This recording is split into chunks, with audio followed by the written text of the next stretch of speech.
Ohio State is tired of hitting each other. Indiana, I'm not sure I would want to be you. Welcome I'll see you guys later. to the Woody Hayes Athletic Center. A Woody Wednesday. Bill Landis and I am Austin Ward. Ohio State had its last availability with the Buckeyes. Last one of camp, last one before a game, Saturday, 3:30 against the Hoosiers. And I think, Bill, this team is fired up to go play a game against somebody else that's not wearing scarlet and gray. And when you combine that with a 30-point spread, that I don't know that I would want to be in Indiana's shoes. No, I don't think you'd want to be either. And I've been reminded throughout this week that I am probably giving Indiana too much credit when I say, like, hey, listen, man, it's a Big Ten road game. Better be careful. The spread keeps getting bigger. Indiana's got a bunch of new players, and I think it takes time for that to gel. I have no idea what to make of that team this year. So, yeah, it could get ugly. And I think Ohio State would love for it to get ugly early. As we talked about earlier in the week, like, these games typically don't go that way. But I think, too, if you stacked up where this Indiana team is with the other teams that Ohio State have played in these games, this might be the worst team that they played in those games. So I think it could get out of hand. Yeah, I'm sorry that you got on that bus that I was driving, that it might get disjointed and wonky. I'm just trying to be, like, fair, you know what I mean? Like, maybe they don't score 85 points in the first half of the opener, but maybe they will. Even when Donovan Jackson and Josh Fryer came out to share the offensive line gospel with you on Wednesday night, they still like, hey, what do you think about all the Tom Allen blitzes and what happened to Justin Fields a couple of years ago? Like, it's going to be something crazy, right? And they're just like, maybe. I don't know. I hadn't thought about that, but I guess five guys in one mind is what I heard a lot from Donovan Jackson. So it doesn't seem like well, if we were in the right fits, it's not going to matter. Yeah, I mean, they're confident, that offensive line group, and we've felt that probably over the last 2 or 3 weeks, and Josh Fryer and Donovan Jackson sort of gave more voice to that on Wednesday night. I'll believe it. It's hard to really embrace it, I guess, until you see it, but the starting five has been kind of the starting five for, I would say, at least 2 weeks, probably a little longer than that. So they've had some time to gel, obviously playing against a very good defensive line. It's the line they play on Saturday is not going to be as good as the one that they faced for the last month, clearly. There are some guys on Indiana that I think worry is probably too strong of a word, but are interesting, have been productive at other places. Like, they have a defensive end, Andre Carter, transfer from Western Michigan, who was a very good MAC pass rusher last year. We'll see if that translates to the Big Ten, but he could be a test for a guy like Josh Fryer or a guy like Josh Simmons. So there will be things to learn about the group, but yeah, they did not seem overly concerned with whatever exotic look Indiana might try to throw at them. That was the case a couple of years ago. It was not so much the case last year. We'll see how it plays out on Saturday. I'm not sure it'll matter very much. Okay, beyond that, what was the most interesting thing you heard on Wednesday night? The most interesting thing.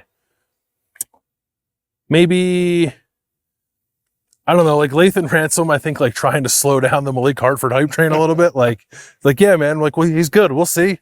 Stop asking me about him. Like, we're going to have a game soon enough. I think that's like kind of the vibe with everybody. As we've gone through camp, it's like, haven't we answered enough questions about this? I know I felt like we've asked enough questions about it. We're ready for a game, but that was coming through from the players, especially a guy like Lathan Ransom. Travion Henderson is like, I think if they blew the whistle right now, he'd be ready to play. Like, he's pretty raring to go. So, to your point that you opened with, like, I know every team feels this way when the opener shows up, but it is maybe a little bit of a heightened sense of we want to go out and hit somebody else with this team. Yeah, and I think for Ohio State, it's because, like, these competitions and these position battles, like, when you look at a roster as loaded with athletes, like, you're not getting any breathers throughout training camp. Like, it's physical. You make it through in one piece. Like, you're looking forward to an opportunity to go play somebody else, because most cases it's not going to be the same challenge that you faced day after day after day throughout August. Donovan Jackson didn't say, well, there's some good people on Indiana's defensive line, but I've been having to block Tyleik Williams for the last 2 weeks since he got back. Like,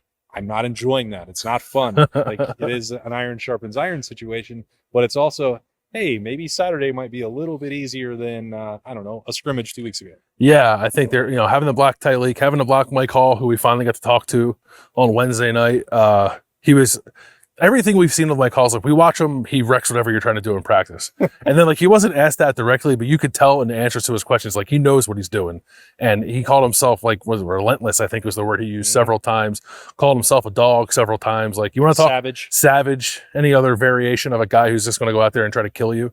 That is Mike Hall. And on the list of guys who are, like, ready to go out there and put it on the field and or having trouble, like, hiding those kind of emotions, I think he'd be pretty high up on that list.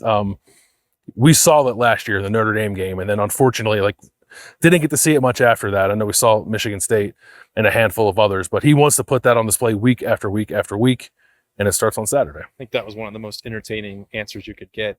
Mike Hall was asked, hey, what would it look like if there's a healthy Mike Hall out there? And he's like, Notre Dame. Yeah, Notre Dame. You saw it. It's not a great big mystery how much that impacts Ohio State when they have it. And, he and Tyleik Williams both had, some slight, bumps and bruises throughout training camp.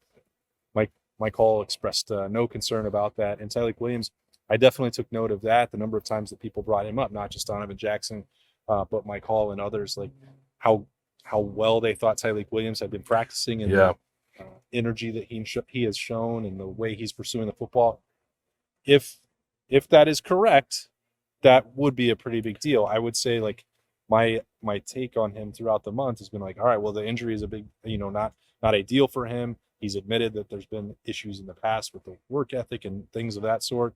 I'd still like to see it in actual game situations and against teams that, are not maybe just, Rutgers or Akron or whatever. But if that does come to fruition, you've mentioned this before, his skill set is really unique. It's rare here. I think to have a guy, and he's up too. He's like probably closer to like 320-ish now. I think he was probably down a little more from what he wanted to be last year. And I guess that's a struggle with a guy like that. Like, what's the right playing weight? I think sometimes it's okay to be a little bigger when you're a kind of a freakier athlete like Tyleik is, and maybe you lose something when you drop too much weight. So it was good to hear. It was encouraging to hear that he's been noticeable in practice. One, because I was just worried, like at the outset of camp, that like he was going to be out for a while. And it does seem like he's made his way, if not all the way back, close to that. Certainly expect him to play this week. And, it's the opener. I think he'll have a lot of juice in that game. I'm sure he'll play well. For me, it's more about, again, like stacking games on games on games. Like, can you be that guy in November and not only in September? Did you make anything of the way just a handful of teammates talked about the quarterback situation? Like you said yesterday on Tuesday in the Woody that you were going to be done talking about quarterbacks, but guess what? You're not. Yeah, no, I figured that might be the case. No, I don't know. I think probably like a lot of us, right? They want to see what it looks like. And they have a different vantage point because they have actually seen it in practice. They all know too that it's different in games. Once it's live action and the quarterbacks can get hit and they got to do a little bit of playmaking, like those are still unknowns. And certainly there's a lot of confidence, I think, in both guys in this building. But from Ryan Day on down, I don't think you can be certain about that until they actually kick the ball off on Saturday. Right.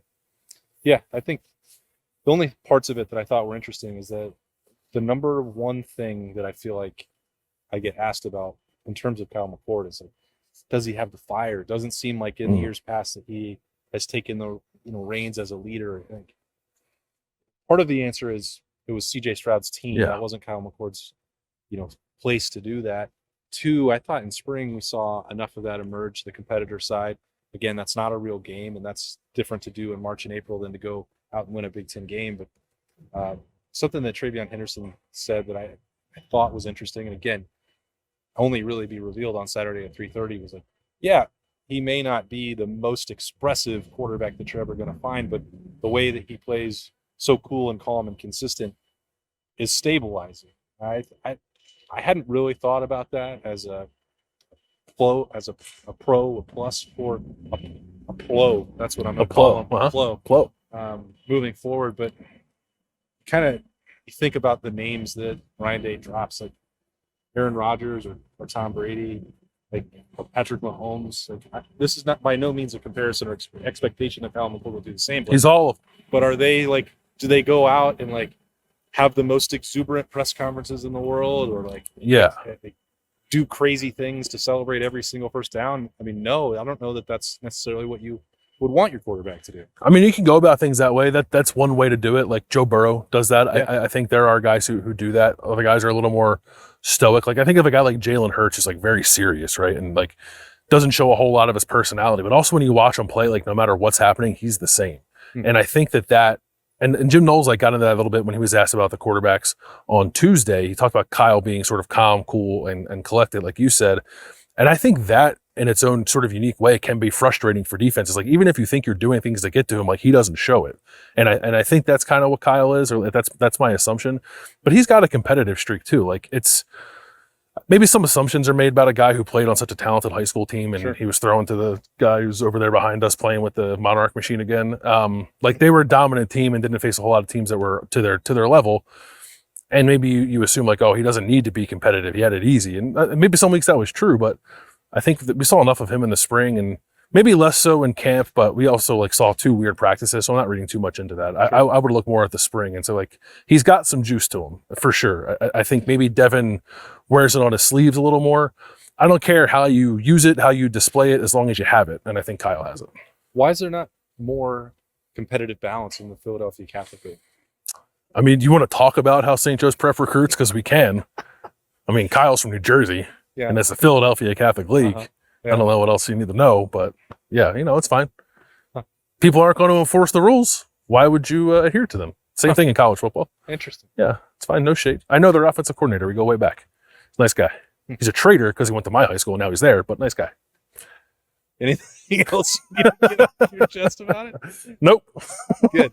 Just had to get. It's game week. I got to build going a little bit here. You know what else is steady? The Monarch machine. Just never misses a day. Just constant. As long as you charge it. Consummate professional. Which we did see one day earlier this summer. If you don't charge it, it's not going to show up to practice. That's a little bit different than Kyle McCord or Devin Brown. But either way, the opportunity for them to show what they can do is fast approaching. Saturday, 3:30. Another day in the bank for Ohio State. Another practice done. It is almost time to get over to Bloomington. Cannot wait. Thanks for joining us for some Snappy Jays on a Woody Wednesday. For Bill, I'm Austin. We will talk to you later.